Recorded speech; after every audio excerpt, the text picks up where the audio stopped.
السلام علیکم ورحمۃ اللہ وبرکاتہ۔ میرے دوستوں بھائیوں، آج کا جو ویڈیو لے کر آئے وہ بہت ضروری ویڈیو ہے، ہر مسلمان کے لیے بہت ضروری ویڈیو ہے۔ بیان مختار مسعود کی تراویح کے بارے میں چلو ویڈیو آپ کے سامنے پلے کرتا ہوں۔ دیکھیں، یہ غامدی صاحب نے بات کی ہے کہ تراویح تو اسلام میں ہے ہی نہیں ہے، تو حضرت عمر نے شروع کی ہے۔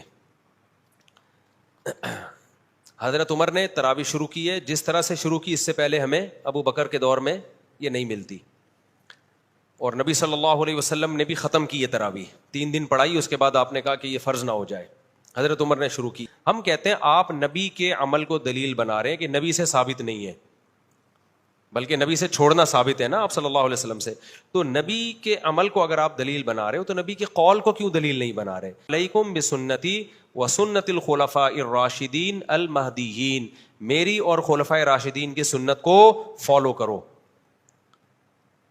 تو یہ ہم عمر کو فالو کر رہے ہیں کس کے کہنے سے؟ نبی کے کہنے سے۔ ممکن ہے کچھ اسکالرز یہاں کے کہیں کہ اچھا حضرت عمر کا تو فلاں فیصلہ ہے، وہ فلاں فقیہ نے نہیں مانا، فلاں صحابی نے نہیں مانا، تو آپ ہر بات تو عمر کی ویسے بھی نہیں مانتے، کچھ مسائل ہوں گے نکالے جا سکتے ہیں۔ ہم کہہ رہے ہیں یہ وہ مسئلہ ہے، حضرت عمر کی اس بات کو تمام صحابہ نے مانا، عثمان نے، علی نے، عبداللہ بن مسعود نے، حضرت عائشہ نے، پوری دنیا میں مشرق مغرب شمال جنوب تراویح کا انعقاد کیا ہو گیا؟ شروع ہو گیا، اور تواتر کے ساتھ آج تک چلا آ رہا ہے۔ حتیٰ کہ حرمین میں پچھلے سال 10 رکعتیں ہوئی ہیں، اس سے پہلے 1400 سال میں کوئی نہیں دکھا سکتا 20 رکعت سے 1 رکعت کم ہوئی ہو۔ اب یا تو حضرت عمر نے کوئی نئی چیز گڑھی ہے، غلطی ہوئی ہے ان سے، غلطی ہوئی ہوتی صحابہ اسی وقت آپ کو ٹوک دیتے، نہیں ٹوکا، یہ اس کی علامت ہے کہ حضرت عمر نے بدعت کا آغاز نہیں کیا، بلکہ حضرت عمر نے پیغمبر کے عمل کو زندہ کیا ہے۔ جو عمل ختم ہو چکا تھا، بالکلیہ ختم نہیں ہوا تھا، جماعت کا عمل ختم ہو گیا تھا، اور جماعت کا عمل بھی بالکلیہ ختم نہیں ہوا تھا، ایک امام کے پیچھے نماز کا عمل ختم ہو گیا تھا۔ ہوا یہ ہے کہ نبی صلی اللہ علیہ وسلم نے جب 3 دن تراویح پڑھائی ہے نا، تو آپ صلی اللہ علیہ وسلم نے فرمایا کہ تم پہ فرض نہ ہو جائے، تو آپ نے خود آنا چھوڑ دیا۔ صحابہ سمجھ گئے کہ نبی چاہتے ہیں کہ یہ نماز ہم پڑھیں، لیکن فرضیت کے خوف سے آپ نے کیا کر دیا؟ ختم، لہذا صحابہ نے اس کو زندہ رکھا۔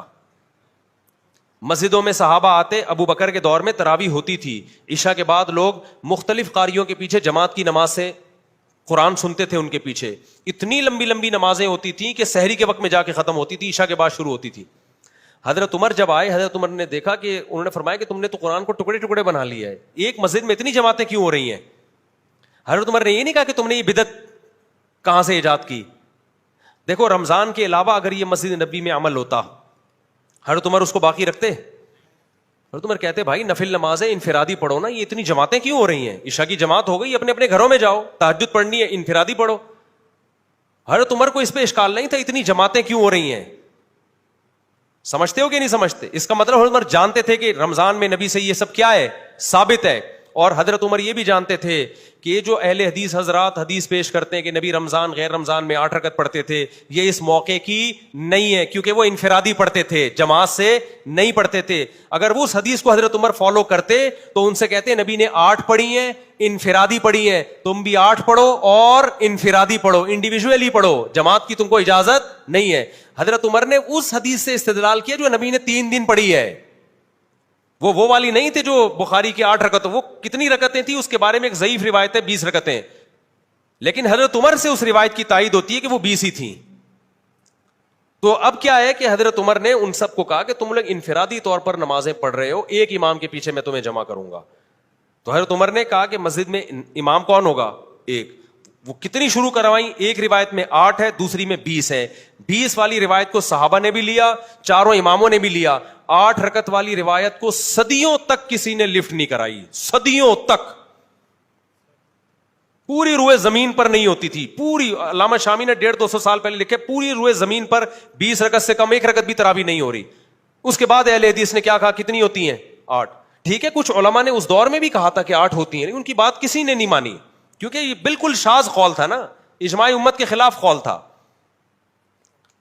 تو اس کو رد کر دیا۔ علامہ ابن حمام ایک حنفی عالم گزرے، انہوں نے کہا کہ ثابت 8 ہے، پڑھ بھی سکتے ہو۔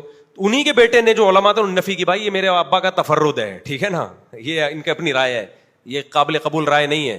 تو چند ایک ایسے گزرے, پریکٹیکلی اس کو علامہ انشا کشمیری نے لکھا کہ نبی سے کچھ ثابت نہیں, 8 ہیں کہ 20 ہیں. پھر آگے یہ بھی لکھا کہ دلائل کی روشنی میں 20 ہی ہیں, لیکن اہل حدیث علامہ انشا کشمیری کی بھی آدھی بات لیتے ہیں کہ دیکھو نبی سے کچھ بھی ثابت نہیں ہے. تو وہ علامہ انور شاہ کشمیری کا مطلب یہ ہے کہ اجماع صحابہ اور تابعین اور ائمہ اربعہ کا بھی تو اجماع ہمارے لیے حیثیت رکھتا ہے نا, لیکن وہ ان کی وہ والی عبارت نکالتے ہیں. خود علامہ انور شاہ کشمیری بھی 20 رکعتیں ہی پڑھا کرتے تھے, آخر دم تک 20 ہی کا فتویٰ دیتے رہے ہیں. وہ سمجھتے ہو گے نہیں سمجھتے؟ تو اب جا کے اس کو, تو غامدی صاحب کو ہم یہ کہیں گے کہ بھائی حدیث میں آتا ہے میری اور خلفائے راشدین کی سنت کو لازم پکڑو. تو اگر حضرت عمر شروع نہ کراتے, ہم نہ کرتے, ہم کہتے وہ جو حدیث ہے نا نبی نے جو 3 دن بعد چھوڑ دی تھی, وہ چھوڑی اس لیے تھی تاکہ امت نہ پڑھے, لیکن صحابہ نے پڑھی, حضرت عمر نے کی اور کسی صحابی نے اعتراض نہیں کیا, تو اس کا مطلب ہمیں حدیث سمجھنے میں غلطی ہو رہی ہے. حدیث کا اصل مطلب یہ تھا, صحابہ کے عمل کو سامنے رکھ کے پتہ چلتا ہے کہ بھائی فرض نہ ہو جائے, مطلب سنت تو رہے, فرض نہ ہو جائے. تو صحابہ نے اس کی سنیت کو کیا رکھا, باقی رکھا. حضرت عمر نے کہا کہ نبی کے دور میں تو ایک امام کے پیچھے پڑھی ہم نے, تو مسجد نبی میں بھی ایک ہی امام کے پیچھے ہم پڑھیں گے, الگ الگ مختلف ٹکڑوں میں امامت نہیں کی جائے گی, ایک مسجد میں ایک امام ہوگا. اس وقت سے لے کے مسجد نبوی میں پچھلے سال سے پچھلے سال تک ایک امام کے پیچھے 20 ہی پڑھی آ رہی ہیں, جب سے حضرت عمر نے شروع کرائی ہیں. ایک رمضان بھی ایسا نہیں آیا کہ 20 سے کم ہوئی ہو. اب جا کے حکومت سعودیہ نے اس کو چینج کر دیا, اور اب 20 کے بجائے کتنی ہو رہی ہیں, 10 سال. تو اب اہل حدیث حوالہ دیتے ہیں, دیکھو حرم والوں کو قرآن و سنت کو فالو کر رہے ہیں. ہم کہتے ہیں بھائی 1400 سال کا حرم وہ ہمارے لیے ایکسیپٹیبل ہے, آج کے حرم میں غلطی ہو سکتی ہے, یا تو 1400 سال کو غلط بولو یا آج کو غلط بولو. سمجھتا نہیں ہے نا بات کو, جب نہیں پڑھے گا رات کو تو نہیں سمجھے گا بات کو. تو غامدی صاحب تو تراویح کی شریح سے منکر ہیں. تو غامدی صاحب کے تو بہت سارے ہیں, ان کے تو اور بڑی چیزیں مارکیٹ میں لائے ہوئے. تو یہ تو رمضان کی رونق ہے یار, تراویح رمضان کی رونق, اور یہ رمضان کے ساتھ خاص ہے. تہجد تو رمضان ہو غیر رمضان سب میں ہے. تبھی عید کا چاند نظر آتے ہی کوئی بندہ آئے دوبارہ تہجد پڑھنے کے لیے جماعت کے ساتھ, فوراً نکال دیں گے. اگر وہ دلیل بخاری میں آتا ہے نبی نے تہجد جماعت سے پڑھی ہے, فوراً کیا کہیں بھائی گھر میں پڑھیے 2-4 افراد کے ساتھ, یہ 8-10 افراد نہیں ہیں آپ نے, نکلو بدلی گلی سے. تراویح گئی تو یہ تہجد نہیں ہے, یہ وہ نماز ہے جو رمضان کے ساتھ کیا ہے, خاص ہے, اس لیے اس کو نام الگ دیا ہے. اور میں نے علماء دیوبند نے یا بریلویوں نے نہیں دیا, یا حنفیوں شافیوں نے, اسلاف نے نام دیا اس کو. یہ نام نبی کے دور میں نہیں تھا, نماز تھی الگ سے اسپیسیفک, جس کو حضرت عمر نے ایک منظم شکل دی. بعض لوگ یہ بھی کہتے ہیں کہ حضرت عمر خود تو نہیں پڑھتے تھے تراویح مسجد میں. حدیث میں آتا ہے حضرت عمر مسجد میں نکلے اور بڑی خوشی کا اظہار کیا, فرمایا واللتی تنامون عنہا افضل مما تقومون, بس دیکھا چلے گئے, اور فرمایا کہ جس نماز سے تم غافل ہو وہ اس سے افضل ہے جسے تم پڑھ رہے ہو. تو ہم کہتے ہیں کہ حضرت عمر خود حافظ قرآن تھے. یہ بھی اجماع ہے کہ جو حافظ قرآن خود قرآن دہرا سکتا ہے اس کے لیے افضل یہی ہے کہ وہ حافظ کے پیچھے پڑھنے کے بجائے اپنی الگ سے نماز پڑھے. اسی پہ حضرت عمر تو حافظ تھے, ان کے لیے تو افضل یہ تھا کہ اپنے گھر میں الگ پڑھے وہ, یا الگ جماعت کرائیں اپنے گھر میں. تو ہم تو غیر حافظوں کو کہہ رہے ہیں کہ مسجد میں تمہیں حافظ نہیں ہو تو حافظوں کے پیچھے پڑھ لو. آپ نے حافظوں کو بھی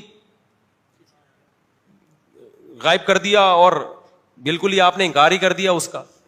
دوسری بات یہ کہ اسی حدیث سے پتہ چلتا ہے کہ تہجد الگ ہے, تراویح الگ ہے. تبھی حضرت عمر نے کیا فرمایا, واللتی تنامون عنہا افضل مما تقومون, جس نماز سے تم غافل ہو, جو نماز تم پڑھ رہے ہو تو جس سے تم غافل ہو وہ اس سے بھی زیادہ افضل ہے. کیا مطلب تہجد اس سے بھی زیادہ افضل ہے. تو اس کا مطلب حضرت عمر تہجد کو تراویح سے کیا کر رہے ہیں, بولو نا, الگ کر رہے ہیں.